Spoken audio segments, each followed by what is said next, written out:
Eli Mercer was scraping the last of his beans from the pot when he heard a child coughing outside his bunkhouse door. It was not the loud, complaining cough of a healthy youngster looking for sympathy. It was a dry little scrape, careful and ashamed, the kind a child makes when he has learned hunger is easier to bear than asking. Eli set down his spoon. He opened the door and found 5 children standing in the yard. The oldest was a narrow-shouldered boy of maybe 12.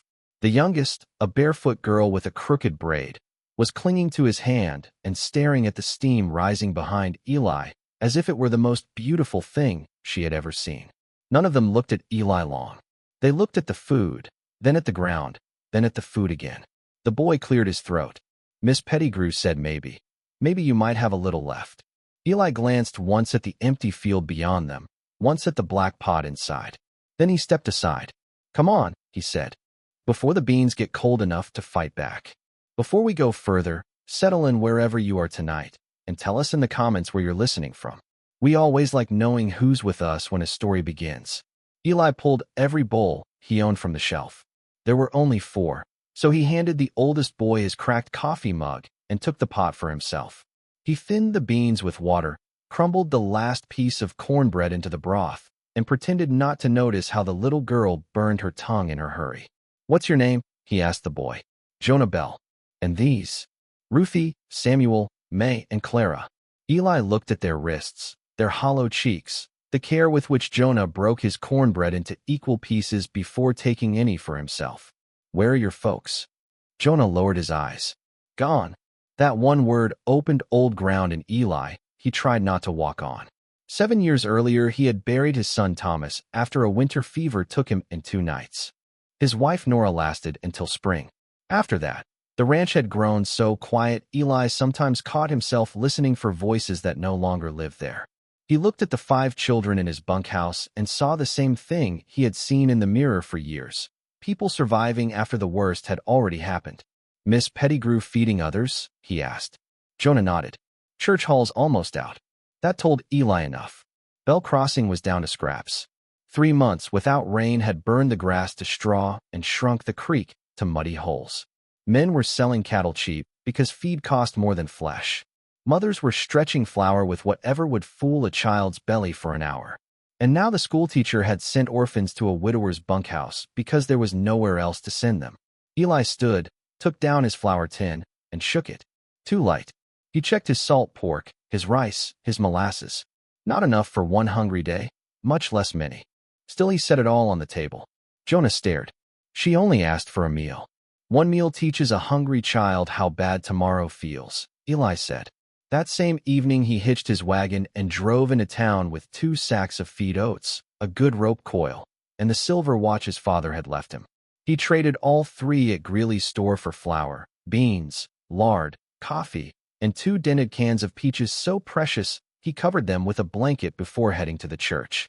Greeley kept wiping the same place on the counter while pretending not to watch. You buying for the children? He muttered. Eli loaded the wagon. I'm buying food. Amos Cutter won't like it. That made Eli pause. Not because he feared the name, because everyone in Bell Crossing did.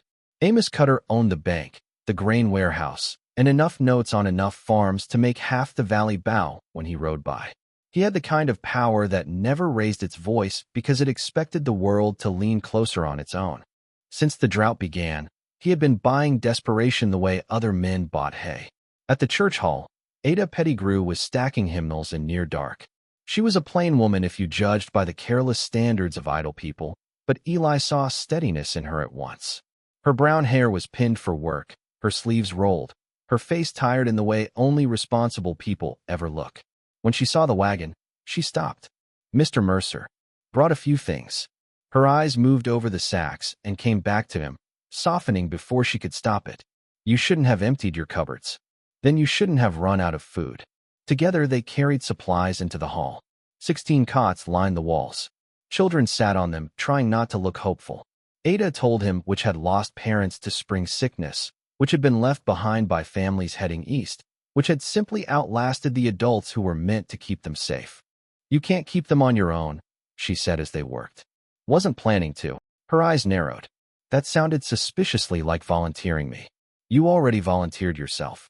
Before she could answer, The door opened and Sheriff Doyle stepped in, cheeks damp with heat, hat low over worried eyes.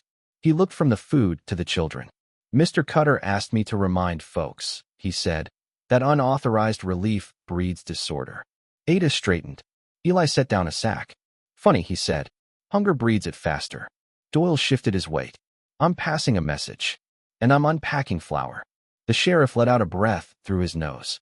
One little boy had fallen asleep, sitting up with bread in his hand. Doyle's face changed for half a second, then said again, "Just don't make a spectacle," he muttered, and left. That was the point of no return. Before that night, Eli had been a lonely rancher minding his own grief. After it, he belonged to every hungry child in Bell Crossing, and men like Amos Cutter never forgave anyone for interrupting profit. Within 3 days, children were coming to Eli's ranch at dawn and sundown. Some came for stew. Some came because hunger is easier to bear where someone speaks your name kindly. Eli put older boys to hauling water from the deepest bend of the creek. He showed the younger ones how to patch wire and mend a chicken run. Ruthie could catch hens nobody else could touch. Little Clara trailed him like a dust-coated sparrow. Ada began arriving every morning with lists. Which families had flour? Which children needed shoes? Which mothers were pretending not to be hungry so their sons could eat? She organized the church kitchen, the washing, and the impossible arithmetic of need. Eli learned she drank coffee strong enough to raise the dead and rubbed the inside of her wrist with her thumb when she worried. One evening she sat beside him on the porch while children laughed in the yard over a game made from horseshoes and a stick. The air smelled of sage, sweat, and dust that had forgotten rain. "Cutter's men came to the church," she said. "They counted sacks. Asked who bought them. You tell them?" I told them my pupils performed poorly under interrogation. That pulled the nearest thing to a smile Eli had made in months. It faded quickly. "Ada, if this turns ugly." It turned ugly when men started pricing children by how much bread they eat. The line settled deep between them. Eli looked toward the pasture where his remaining cattle stood with their heads low, searching dead grass for life. "I can keep feeding them another week or two if I sell stock." And after that, he did not answer. After that came the bank note he had missed. The payment Cutter was waiting on. The offer already made for the ranch at less than the barns were worth. Eli had said no. Cutter had smiled the way weather smiles at a fence. Some neighbors brought onions, bones, potatoes, whatever they could spare. Others stood across the street from the church and watched as if charity might be catching. Then Amos Cutter came himself. He rode a sleek bay gelding and wore black gloves despite the heat. He found Eli repairing a fence rail while Jonah and Samuel gathered nails nearby. "You've made yourself useful," Cutter said. Eli kept hammering. "Been trying that for years." Cutter's mouth twitched. "You're feeding children on land held against my bank. They're eating food, not property deeds." "No," Cutter said. "They're creating appetite. And appetite spreads. Today it's orphans. Tomorrow, every drifter from here to Carson Ridge knows there's a free table at Mercer Ranch." Eli stood. "Then ride faster than hunger." Cutter removed one glove finger by finger. "You're behind on your note. I know what I owe." "Do you?" "Men like you usually think they owe money. What they owe is obedience. They learn the difference at foreclosure." He glanced toward the house, where children's voices floated through the window. "Stop this little crusade. Sell the rest of your stock. Come see me by Friday. I may leave you the south field if you behave. And if I don't." Cutter put his glove back on. "Then I own your roof by month's end." He rode away without hurry. Samuel dropped his coffee tin of nails. Jonah stood like a post, face bloodless. Eli crouched to help the younger boy pick up the nails. "Is he going to put us out?" Samuel whispered. Eli closed the child's hand around the last nail. "Not if I'm standing." By Wednesday, the choice had become plain enough to touch. Sell the breeding mare and the last good stud, buy food, and almost certainly lose the ranch when winter came. Or protect the ranch and turn hungry children away. Safety on one side, loyalty on the other. A man could call either practical. Only one let him sleep. That night he went to the barn with a lantern and sat beside June. The mare Nora had once called the finest creature on the place. June leaned her head against his shoulder while he listened to the insects outside and the slow sound of horses chewing hay. Ada found him there. "You skipped supper," she said. "I've had harder company." She looked at the mare, then at him. "What are you selling?" He stroked June's neck. "What's left of my future." Ada's face tightened. If you lose this ranch, the children lose more than meals. They lose the one place that feels steady. And if I keep it by turning them out, then it never deserved to stay mine. You can't save everyone. No, he said, but I can refuse to become one more thing they survive. There was the harder choice. By dawn, the mare and the stud were headed to auction. What would you have done in his place? Held tight to the one thing that might carry you through winter? Or let it go because children were hungry now, not later? I'd truly like to know. When Eli came back from auction with too little money and too much anger, Ada was waiting on his porch with Sheriff Doyle. The sheriff held his hat in both hands. Cutter filed notice, he said. Says you're running an unauthorized poorhouse, harboring transients, and interfering with private contracts. Hearing tomorrow at the bank. Ada's chin lifted. How polished his cruelty has become.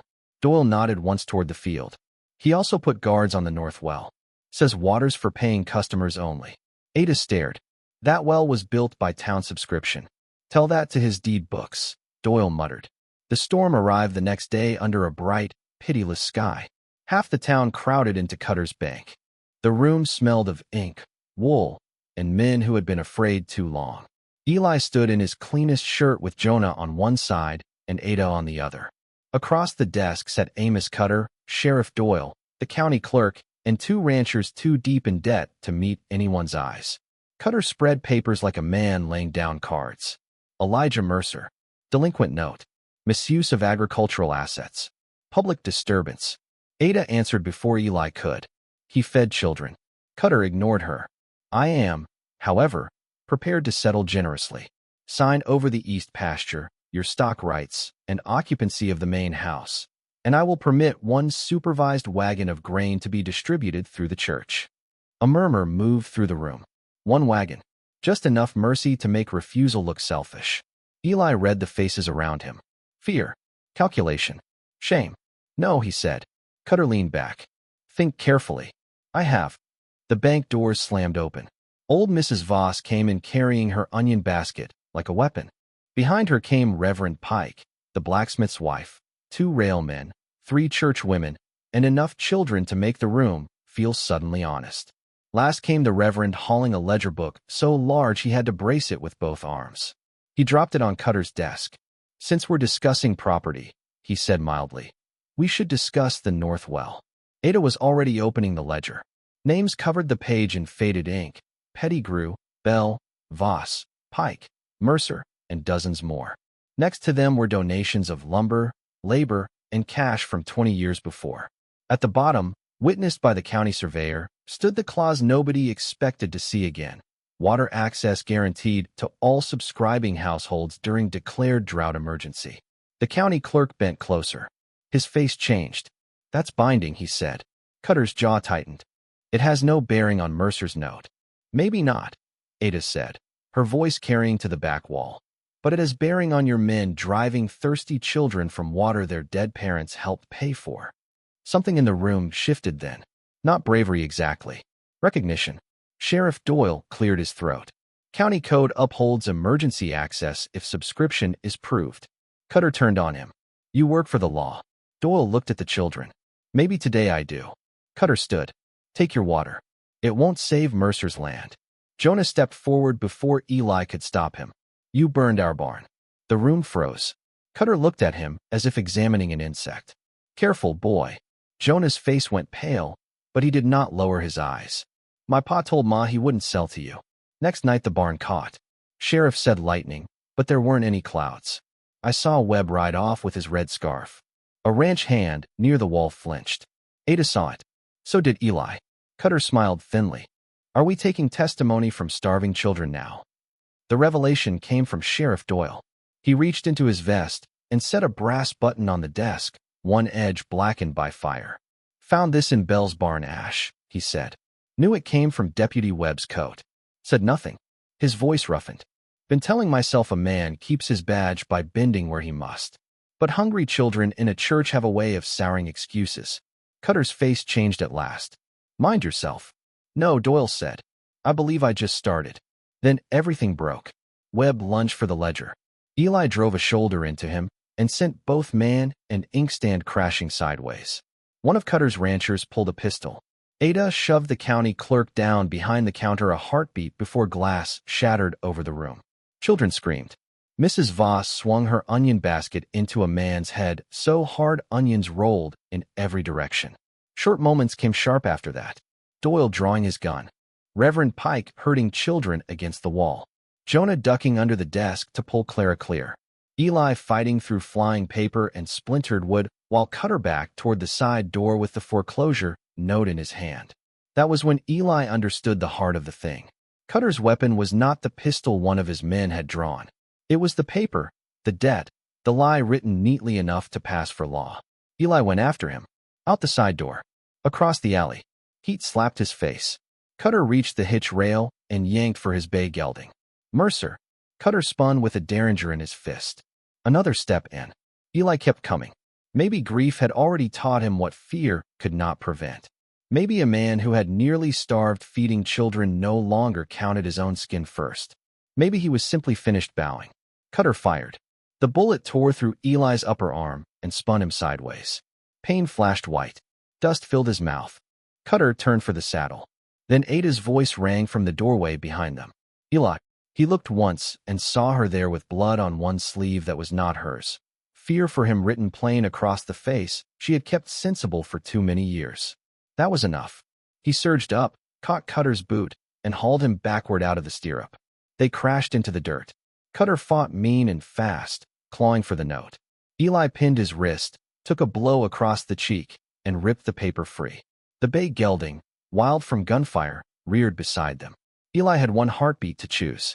Protect himself, or shove Cutter clear of the iron hooves, and keep him alive long enough to stand trial. He shoved. The gelding crashed past. Cutter rolled, gasping in the dust, saved by the man he had tried to ruin. Would you have spared him? Or let the horse finish what greed began? There's no easy answer, and that's why such moments stay with us. Doyle came running with 2 deputies behind him. Webb was already in irons. The ranchers had dropped their weapons once the room turned against them. Cutter stared up at Eli, shocked more by mercy than pain. You should have let me die. Eli pressed his good hand to his bleeding arm. No, he said. You need to live long enough to lose this properly. That was the cliff edge of it. Not whether Amos Cutter would die, but whether justice in Bell Crossing could finally survive a powerful man still breathing. The quiet after came at sunset in Eli's kitchen. Ada sat across from him, stitching the doctor's bandage tighter where the wound had bled through. The house was full of sleeping children. Clara had claimed the rug by the stove. Jonah and Samuel were in the bunkhouse. The lamp burned low, and the room smelled of linen, coffee, smoke, and the sharp, clean bite of carbolic. You ought to let the doctor sew that, Eli said. He nearly fainted after the first stitch. That earned a small smile from him. Then quiet settled, soft and warm enough to matter. At last Ada said, when I saw him raise that gun, I learned something unfortunate about myself. What's that? That I have built my whole life on being sensible, and in one instant sense became the least interesting thing about me. She kept her eyes on the bandage. I was not afraid of scandal, or gossip, or losing the school. I was afraid of losing you. The truth entered the room, plain as bread. Eli swallowed once. Ada, no. Let me finish while courage is passing through. I am tired of mistaking survival for a full life. And I think you are too. He stared at his rough hands. I buried my boy thinking if I had ridden faster, prayed harder, seen sooner, I might have traded places with him. When Nora died, I let myself believe there was nothing worth losing left. His voice dropped. Then Clara fell asleep against my shoulder yesterday like it was the safest place in the world, and I did not know what to do with that. Ada laid the cloth aside. Maybe you don't have to do anything with it, she said. Maybe you just stop running from it. He looked at her then, really looked. At the strength in her tired face. At the steadiness. At the tenderness she had made him earn. The heart can go hungry so long, he said quietly. It forgets it was built for more than endurance. That was the line neither of them would ever forget. Ada reached into her satchel and unwrapped a small object in a handkerchief. A tin cavalry button shone in her palm. Thomas's, Eli whispered. Clara found it near the barn and carried it around because she liked the shine. Ada folded his fingers over it. You do not betray the dead by feeding the living. He covered her hand with his. In the next room a child sighed in sleep. Outside, a horse stamped softly in the dust. Stay, he said. Her mouth trembled into a smile. That is a very poor proposal, Mr. Mercer. It is the best I can manage with one arm and a house full of witnesses. It'll do for a beginning. If this story is moving you, you are exactly who we wrote it for. A like and a subscribe tells us to keep bringing you stories where quiet goodness counts for something and where the forgotten are finally seen. Amos Cutter's trial lasted 4 days, and by the end Bell Crossing no longer sounded like the same town. Once Doyle spoke, others found their voices. The blacksmith testified about pumps broken after missed payments. Mrs. Voss described threats over seed grain with such hard precision even the judge stopped writing to stare. Webb, facing enough prison to die in, confessed to setting the Bell barn fire on Cutter's orders and named 3 more acts of sabotage meant to force families into debt sales. The county judge had no patience for lies dressed as contracts. By the 2nd day, she froze Cutter's accounts. By the 4th, his books had exposed forged terms, false interest, and deeds taken under coercion. He did not just lose standing. He lost everything by the same clean instruments he had used against others. His bank was seized. The warehouse grain was opened and distributed by court order. The North Well returned to public control. 3 widows got acreage back before the month was over. Cutter himself was sentenced to prison labor in the territorial quarry, where no one cared what he had owned or whom he had frightened. He left Bell Crossing in chains while the town watched in a silence more final than cheering. Justice, when it finally came, arrived like ledgers opened in daylight. Eli got to keep his ranch. More than that, the county granted temporary relief to any property sheltering orphaned children. But the better victory was the one no judge could stamp. Bell Crossing stopped treating hunger like private shame. The church kitchen moved to Mercer Ranch because there was room, water, and purpose there. Ada held lessons on the porch each morning, using feed sacks for writing practice when slate ran short. Jonah proved quick with numbers and began helping Eli keep accounts. Ruthie became fierce over hens and fiercer over fairness. Samuel could mend harness as neatly as any grown hand. Little Clara stopped waking in the night, afraid the food would be gone by morning. Neighbors began arriving with labor, seed, wood, quilts, peaches, and stories. Men who had once crossed the street to avoid need started staying to patch fences. Sheriff Doyle spent Sundays repairing the schoolhouse pump without being asked. The first rain came in October during supper. At first it was only a soft tapping on the roof. Nobody moved. Then it came harder. Then all at once the whole house thundered with it. Children shot from their benches and ran for the porch, laughing so hard they could barely breathe. Eli and Ada followed more slowly and stood under the eaves while the yard darkened. The troughs filled, and the dust gave up at last. Clara lifted her face to the sky and shrieked because rain, to a child who has known drought, feels like being chosen. Ada slipped her hand into Eli's. He looked out over the pasture where green would return if the ground kept faith. "Reckon we made it," he said. She leaned against his shoulder. "No," she answered. "Reckon we made something better." They married at Christmas in the parlor with flowers still on Ada's sleeve and 2 children asleep beneath a borrowed quilt. Jonah stood up for Eli. Ruthie held Ada's winter roses with the gravity of a queen. In spring, Eli managed to buy June back from the trader who had taken a liking to the story of Bell Crossing. When her foal was born, the whole yard gathered to watch. The children named him Mercy, because even the stubborn ones had begun to suspect that sometimes the world gives back what it took, though usually by a road no one would ever choose. Years later, people still told newcomers about the lone rancher who fed every orphan in town during the drought and nearly starved himself doing it. They always got one part wrong. They called him lone as if that were the ending. It wasn't. A person can begin alone.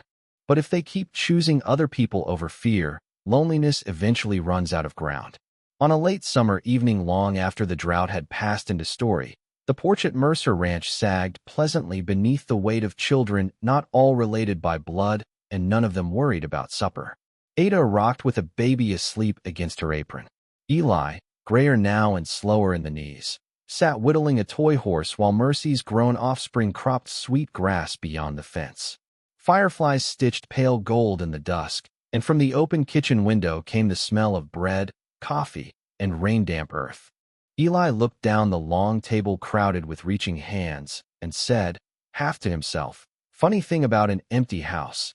It only stays empty till love learns the way back. Beyond the porch, the pasture rolled green to the creek where evening light lay shining like a promise kept. Next time, we'll tell the story of a deaf seamstress sent west because her own family was ashamed of her, and the blind rancher who saw her worth from the first day she touched his gate.